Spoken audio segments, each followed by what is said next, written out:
Searching is directed by Anish Shiganti, and it's his first movie to direct. Yeah, and this movie stars John Cho, Deborah Messing, and Michelle Law. And this movie is about a father whose wife passes away when his daughter is very young, and years later, that same daughter goes missing. And he begins to realize that maybe he may just not have known his daughter as much as he thought he did. Now, this movie used a gimmick that a few movies have used before, like movies like Unfriended. Yeah. And I think there's like one other one here recently that was pretty popular. But it's that they use pretty much primarily, I think they use all computer screens. Yeah, every once in a while they'll use another screen, but it's primarily a computer screen to tell the actual story with. Yeah, and I think that this movie used it to the fullest potential that a movie like this can be. Yeah. Because I mean, there are times when I feel like the movie could have been better, but overall, I think they used it as well as they could have. Yeah, this movie is probably the best one of its kind. And I know that may not be saying a lot because some of those movies aren't the best, but this movie actually just surprised me so much. Brittany, his cousin was Brittany, his sister was wanting to go see it, and she had told me about it, and she said she was wanting to go see it. But I think we saw it like 2 days ago, and I had not heard anything about this movie. I knew it was a movie. I knew that because I don't know why I knew it was a movie. I just didn't know anything about it. I didn't hear about it. I knew it. Zach told me that it won some awards at Sundance Film Festival. I didn't even hear anything about that. So going into this movie, I knew nothing about it, except for maybe I heard that it was just something with his daughter going missing. But this movie really floored me throughout, and it was really surprising to see a movie like this do that. Because in all honesty, when it started off, I saw that it was made by Screen Gems, and I was like, that's not a good sign. I did not realize that it was all on the computer, which also kind of scared me at first. But this movie is extremely surprising. Yeah, especially the opening sequence, which they it's not really a spoiler because it's at the very beginning of the movie, but as we said in summary, that John Cho's characters in the movie, his wife dies, and the way they showed that, you actually felt for the family, even though it was just random videos on a computer screen.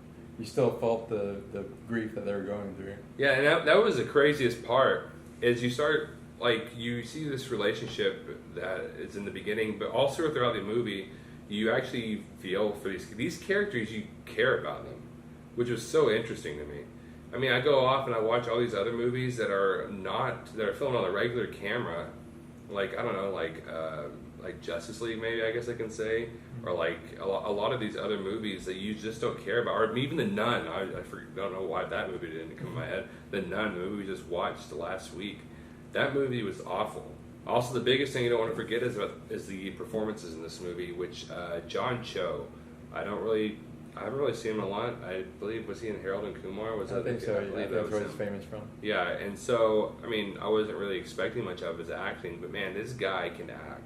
He does fantastic, and I was not expecting it from this movie at all, his acting.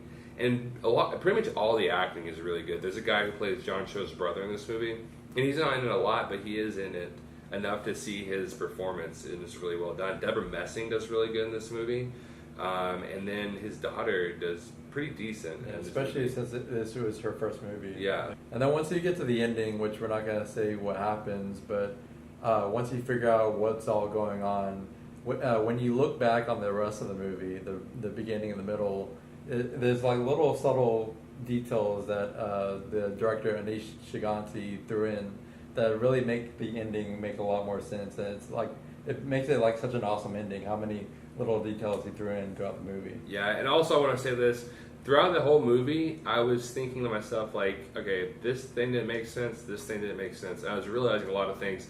Not really didn't necessarily make sense, but it really it didn't make sense that someone would act this way or someone didn't notice this, But by the end of the movie, you actually realize, oh, that's why all this happened in a weird way, and because at the end of the movie, you're just like, oh man, it makes so much more sense now. The ending really blew me away for this movie. I really can't think of too many problems with this movie, if I'm being honest.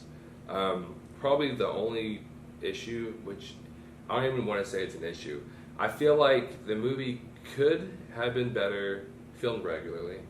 But at the same time, this movie understood what it was trying to be. Yeah. This movie understood that it was trying to be this like weird little laptop movie, and it really took advantage of that. Yeah, and like my sister Brittany said that it kind of made it a little more personal. It's sort of like you're the parent trying to find all these clues on what happened to your daughter by showing just like a camera, the computer screen of the guy typing. Which I also liked how they made like little typo errors whenever somebody would type, because it just made it feel a little bit more real. Oh yeah, there was a lot of stuff like that. There was a lot of really awesome stuff like that where like you would really bring you to the movie, because there would be times whenever the father would type something to the daughter, right, and then he would be like, oh, I don't want to say that, and he would delete it. Right. Like he would say something about the mom, because he was wanting to tell her something about the mom, to talk to her about it, but then he'd be like, no, I don't want to talk to her about that. And there's a lot of times, like there was literally one time where he typed an entire paragraph of how angry he was at his daughter, and then like a parent would do, he decided not to, and he just deleted it. And there's a lot of little things like that that makes you really feel invested in this movie. There's a lot of real things, like the very beginning of the movie starts with the old windows from like the 90s. And the hill background. Yeah, and so, and it really paid really close attention to it. And what I love, one big thing about this movie, and it's so small, but it makes a big difference in the reality of it, because so many movies decide not to do this. There is actual Facebook in this movie. There's actual YouTube in this movie. There's actual Tumblr. There's actual Twitter. There's actual everything. Instagram. There's actual websites in this movie. And I don't know if anybody's seen like movies like Friend Request or anything like that, where they have these websites, but they're not actual websites. Or sometimes they'll have the actual website, but not the actual sounds. All these... Or Slenderman, where they say like website video. Yeah. Oh, we watched your website video. And this movie has actual websites, and I was like, oh my goodness, it has that. I was so excited. I know that sounds so stupid for me to be excited about, but it just makes such a big difference in the reality that it makes you so much more invested in the movie. Like you're like, oh man, I'm actually watching a real movie.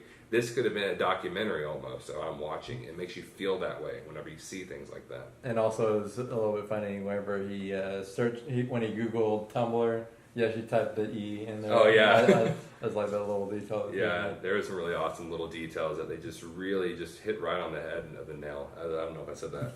Hit the nail on the head. Hit the nail on the head with.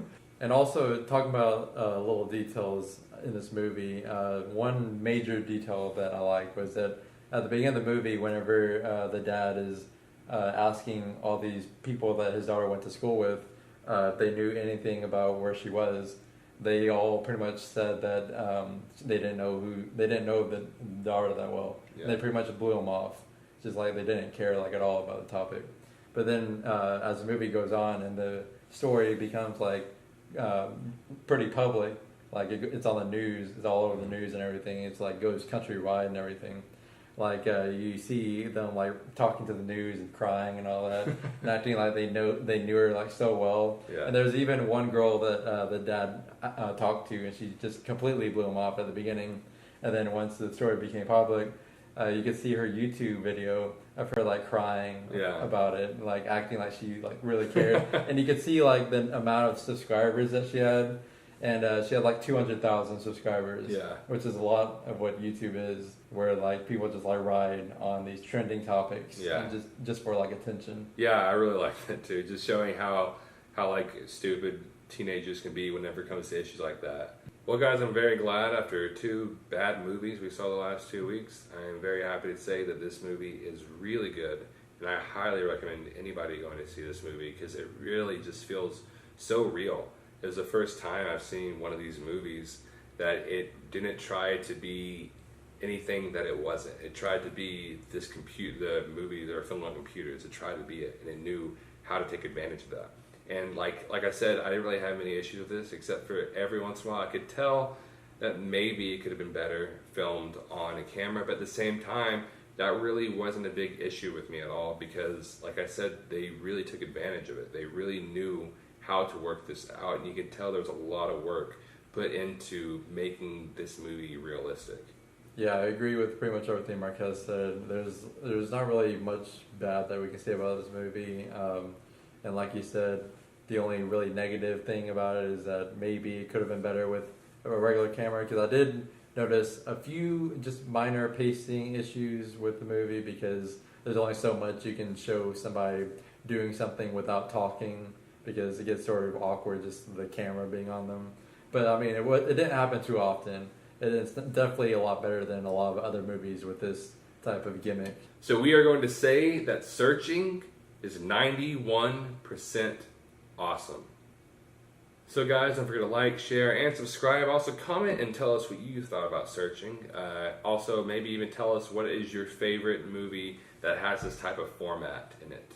And don't forget to follow us on social media. We have Facebook, Instagram, and Twitter, all at 2 Awesome Men. And as always, thank you so much for watching, and you will see us later.